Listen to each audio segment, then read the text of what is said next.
اللہ کے نبی صلی اللہ علیہ وسلم کی رحمت، شفقت اور حکمت گناہ گاروں کے لیے۔ آپ علیہ الصلوۃ والسلام کی خاص خوبیاں ہیں جو پہلی آسمانی کتابوں کے اندر بھی موجود تھی، کہ آپ زبان کے برے نہیں ہیں اور آپ دل کے سخت نہیں ہیں۔ فبما رحمت من اللہ لنت لهم ولو كنت فظا غلیظ القلب لانفضوا من حولك فاعف عنهم واستغفر لهم۔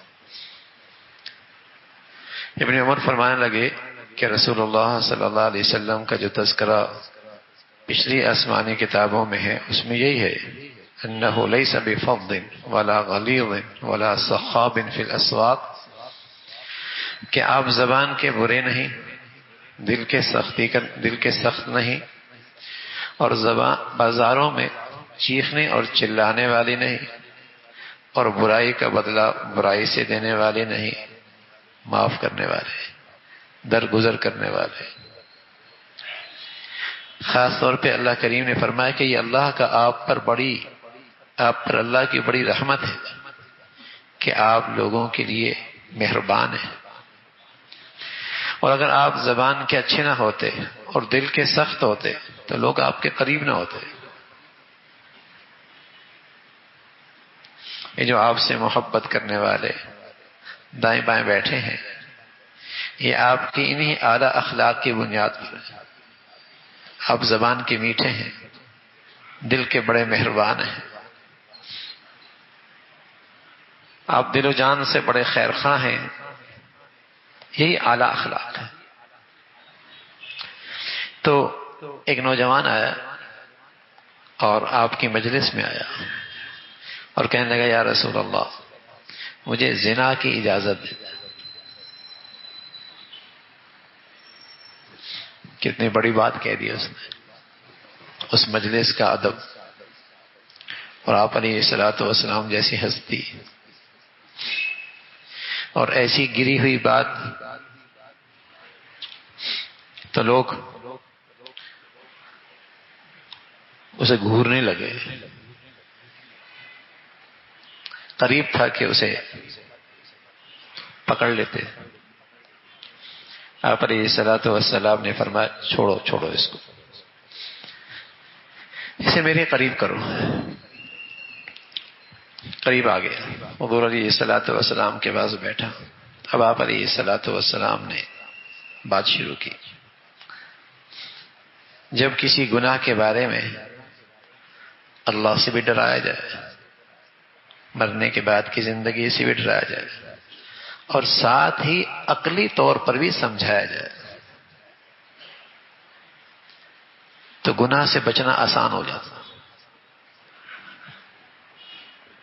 برائی سے بچنا آسان ہوتا۔ بس اوقات مرنے کے بعد کی زندگی پہ ایمان کمزور ہوتا ہے، تو وہاں کی سزا، وہاں کی رسوائی، وہاں کا عذاب، یہ آدمی کے اندر اتنی رکاوٹ نہیں پیدا کرتا۔ لیکن اگر اسے عقلی طور پر بھی سمجھا دیا جائے، اس کی برائی، اس کی شناخت، تو فرق پڑتا ہے۔ اور پھر اگر ساتھ ساتھ اس برائی کے جو اثرات زندگی میں ہیں، اس دنیا میں ہیں، وہ بھی بتا دی جائے، قبولیت اور آسان ہو جاتی، اس دعوت میں اور اس نصیحت میں اثر زیادہ ہوتا ہے۔ جیسے حضور علیہ الصلوۃ والسلام فرمایا کرتے تھے، عفو تعفو نساؤکم، اگر تم چاہتے کہ تمہاری بیٹی، تمہاری بیوی، تمہاری والدہ، تمہارے گھر کی عورتیں پاک دامن رہیں، تو پھر تم پاک دامن بن جاؤ۔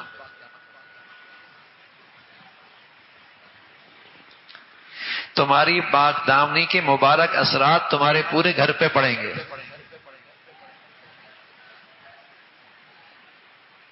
اس لیے کہ وہ تمہاری عزت ہے، وہ تمہاری آبرو ہے، وہ تمہارے گھر کا حرم ہے۔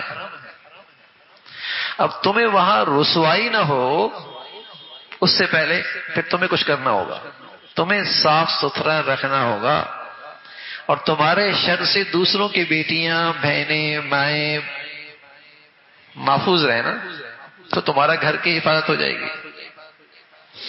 ایسا تو نہیں ہے کہ تم کچھ بھی کرتے رہو اور اس کے اثرات تمہاری زندگی پہ نہیں پڑیں گے،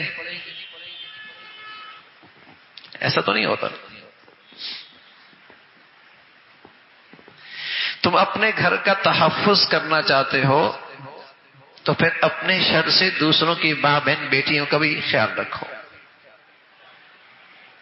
ورنہ ایسا ہوتا ہے کہ جو بویا جاتا ہے کاٹنا پڑتا ہے، چاہے وہ دیر سویر ہو جائے۔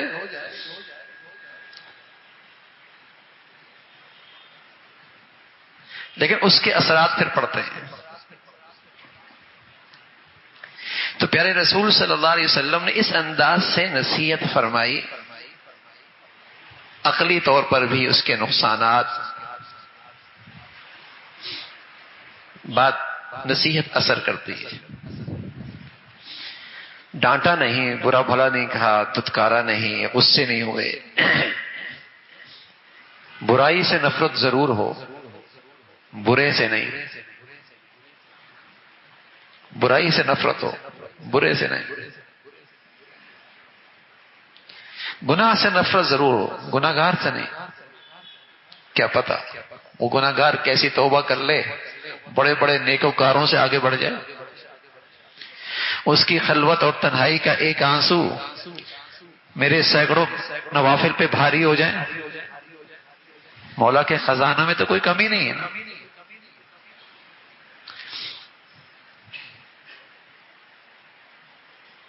یبدل اللہ سیئاتہم حسنات، سبحان اللہ۔ کچھ بچے اور کچھ بچیاں اور کچھ مسلمان ایسی توبہ کرتے ہیں کہ ان کی برائیاں بھی اچھائیوں سے بدل جاتی ہیں، سبحان اللہ۔ اس کی برائیاں بھی اچھائیوں سے بدل جاتی ہیں۔ تو گناہ کو حقیر سمجھو، نہ کہ گناہگار کو۔ گناہ سے نفرت کرو، نہ کہ گناہگار سے۔ برائی سے نفرت ہو، نہ کو برے سے، کہ پتہ کب توبہ کر دو اور کب اپنی گناہوں پہ نادم ہو جائے۔ اصل تو منزل ہے نا، خاتمہ ایمان پہ ہو جائے۔ اگر میں 5ویں سیڑھی پہ ہوں اور کوئی آدمی پہلے سیڑھی پہ ہے تو مجھے اترانا نہیں چاہیے۔ کیا پتا یہ 5ویں والا 8ویں پہ جا کر نیچے گر جائے اور پہلی والا جا کے منزل پہ پہنچ جائے۔ اپنی نیکی پر دوسروں کو حقیر نہ سمجھے کہ اگر یہ دوسری سیڑھی پہ ہے اور تم 8ویں سیڑھی پہ ہو اور 9ویں پہ جا کے تم نیچے گرو اور یہ دوسری والا منزل پالے، معاملہ تو خاتمے کا ہے نا۔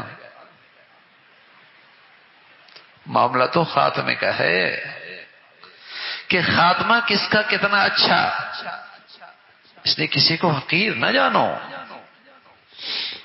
ہاں، برائی سے نفرت ہو، برائی سے نفرت۔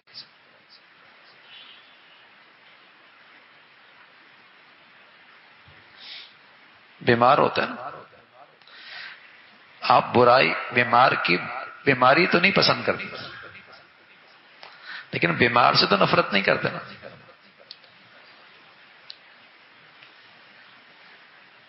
کوئی ماں یہ تو نہیں چاہتی نا کہ میرا بیٹا ہی چونکہ بیمار ہو گیا اب میں اس سے نفرت ہے۔ بیماری تو اسے پسند نہیں ہے، نہ اپنے لیے نہ اپنے بچے کے لیے، لیکن بچے سے تو محبت کرتی ہے نا۔ اسے تو حقیر نہیں سمجھتی نا، اسے تو حقیر نہیں سمجھتی۔ تو گناہگار تو بیمار ہے نا، اس گناہ کی بیماری سے ضرور نفرت ہو کہ اللہ نہ کرے یہ بیماری میرے بچوں میں آئے، میرے گھر میں آئے، میرے خاندان میں آئے، میری زندگی میں آئے، لیکن اس سے نفرت نہ کرو۔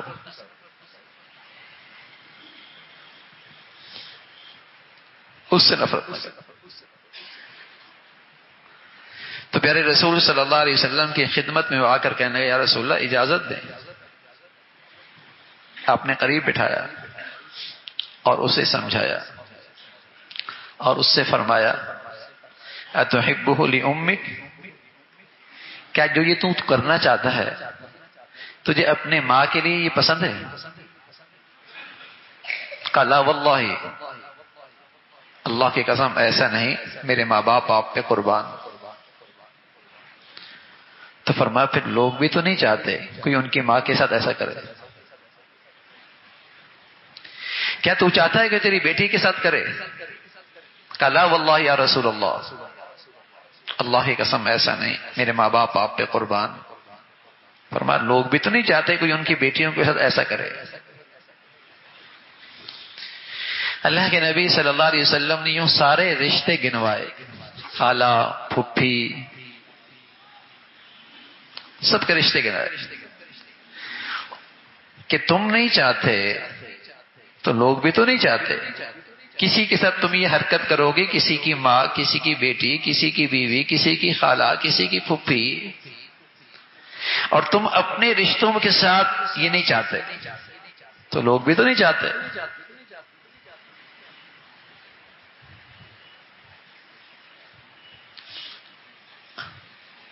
یہ عقلی طور پہ برائی دل میں بٹھا دی، عقلی طور پہ اس برائی کی برائی دل میں بٹھا دی۔ دل میں کیا ہے؟ بس اوقات چہرہ بتا دیتا ہے کہ زمین کتنی زرخیز ہو گئی بیج ڈالنے کے لیے، اب اس کے اندر بات قبول کرنے کی کتنی صلاحیت آ گئی ہے، چہرہ بھی بتا دیتا ہے، آنکھیں بھی بتا دیتی ہیں کہ دل کی کیفیت کیا ہے۔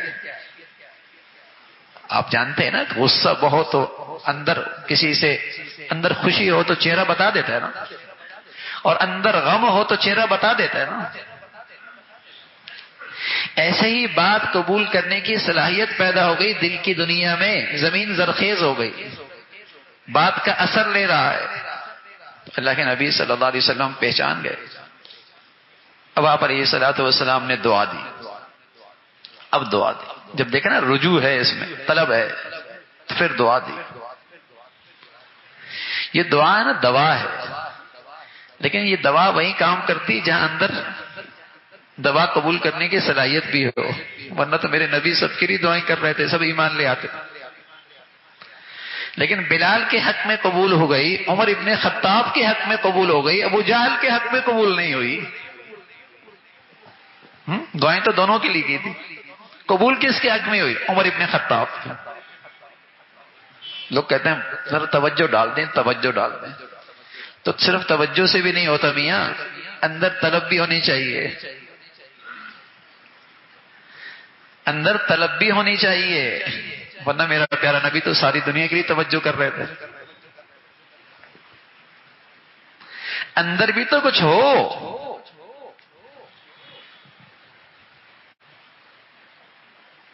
چاہے نا میں اللہ کا بننا چاہتا ہوں، میں گندگیوں سے بیزار ہو گیا ہوں، میں اپنی ان گندگیوں سے دستبردار ہونا چاہتا ہوں، چاہے نا اندر سے،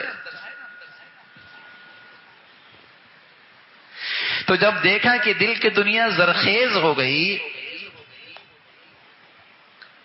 یہاں قبولیت کا بیج ڈالا جا سکتا ہے، تو رسول اللہ صلی اللہ علیہ وسلم نے پھر دعا کی اور اپنا ہاتھ اس نوجوان کے سینے پہ رکھا اور یوں دعا کی، اللہم اغفر ذنبہ وطہر قلبہ وحسن فرجہ فلم یکن بعد ذلک الفتى یلتفت الی شیء۔ اے اللہ اس بچے کی، اس نوجوان کی خطا کو معاف فرما، اس کے دل کو صاف فرما اور اس کی شرمگاہ کی حفاظت فرما۔ سبحان اللہ، یہ اللہ کے نبی کی دعا اور اس کے دل میں سچی چاہت اور طلب، کیا ہوا؟ فرمایا زندگی بھر پھر اس برائی کی طرف خیال نہیں آیا، پھر اس گندگی کی طرف خیال نہیں گیا۔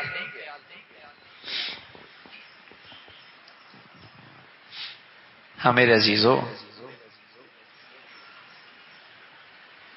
کوشش کرو دل میں یہ کیفیت پیدا ہو جائے، اور پھر کسی اللہ والے کی دعا مل جائے تو سونے پہ سہاگا۔ اور اللہ والا تمہاری والدہ بھی ہو سکتی ہے، تمہارے والد بھی ہو سکتے ہیں، اور بھی تمہارا کوئی خیر خواہ ہو سکتا ہے جو تمہیں پھر دل سے دعا دے دے۔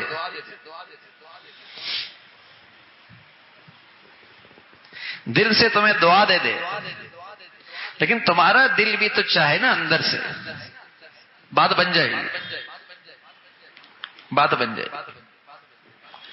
تو پیارے رسول صلی اللہ علیہ وسلم نے اس خطا کار نوجوان سے نفرت کا اظہار نہیں کیا، اسے برا نہیں سمجھا، ڈانٹا نہیں، اس کی حقارت دل میں نہیں، اپنی مجلس میں بلایا، بٹھایا، سمجھایا، اور پھر اس میں وہ طلب پیدا کی، برائی دل میں بٹھائی، عقلی طور پہ اس کی شناخت دل میں آ گئی، دل زرخیز ہو گیا، زمین دل کی قابل قبول ہو گئی، بیج ڈالا جا سکتا تھا۔ آپ نے پھر اس کے لیے دعا فرمائی، اور اس دعا کا پھر ثمرہ نکلا رسول اللہ صلی اللہ علیہ وسلم کا کہ پھر اس نوجوان کو اس برائی کی طرف خیال نہیں آیا۔ یہ بھی ایک انداز ہے تربیت کا کہ آخرت سے بھی ڈرایا جائے، قبر حشر سے بھی ڈرایا جائے، لیکن ان برائیوں کا آج کے اثرات ہیں، عقلی طور پہ اس میں کیا خرابی ہے، ساتھ ساتھ یہ بھی ہو تو پھر نصیحت جلدی قبول ہوتی ہے۔ اللہ رب العزت ہم سب کو صالح بھی بنائے اور مخلوق خدا کی اصلاح کی سچی فکر اور اس کی حکمت اور طریقہ بھی نصیب فرمائے۔ اللہ عمل کی توفیق نصیب فرمائے۔